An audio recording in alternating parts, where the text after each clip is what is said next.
ঘটনা ঘটছে 7 তলায়। পরে 9:45-এ একজন মহিলা বাইরে যেতেছে, তখন আমি তারে ডাকলাম, মানে আমার গেট পারে গেছে, তখন আমি তারে ডাকি কারা করছে, আমি দাঁড়ান আপনি কে?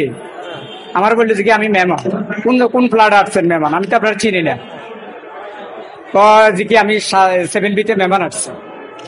পরে দি আমি চিনি না, এর বলি দাঁড়ান আপনি, আমার ম্যানেজার এই চেয়ারে বসা। আমি আমার ম্যানেজারকে বলছি, আমি তো ভাইয়া এর তো আমি চিনি না, একটু দেখেন কে। আমার যে কথাটা বলছে ম্যানেজার জিজ্ঞেস করার পর ম্যানেজারও একই কথা বলছে যে আমি 7B-তে মেহমান আসছি, চলে যাচ্ছে। ও চলে গেছে। মেয়ের বয়স কত আনুমানিক? 18 থেকে 19 হবে, 19-20-এর মধ্যে। তার সাথে কি ছিল? একটা ব্যাগ ছিল। একটা ব্যাগ ছিল। হ্যাঁ, একটা ব্যাগ ছিল। মেয়ের নাম বলছিল? তার নাম না, নামটা বলে না, কোন নামটা বলে না। এমনি আপনি পরে কথা বলছিলেন তিনি কি গৃহকর্মী বা এমন কোনো কিছু? আমরা যেমন জেনেছি 4 দিন আগে নাকি তিনি এখানে এই বাসায় জয়েন করছে গৃহকর্মী হিসাবে, এমন কোনো তথ্য ছিল আপনাদের কাছে? আমার সাথে যে ছিল উনি দিছে, উনি স্যারের সাথে ম্যাডামের সাথে কথা বলি, উনি দিছে। আমার সাথে ওর সাথে এমন কোনো কথা হয় না।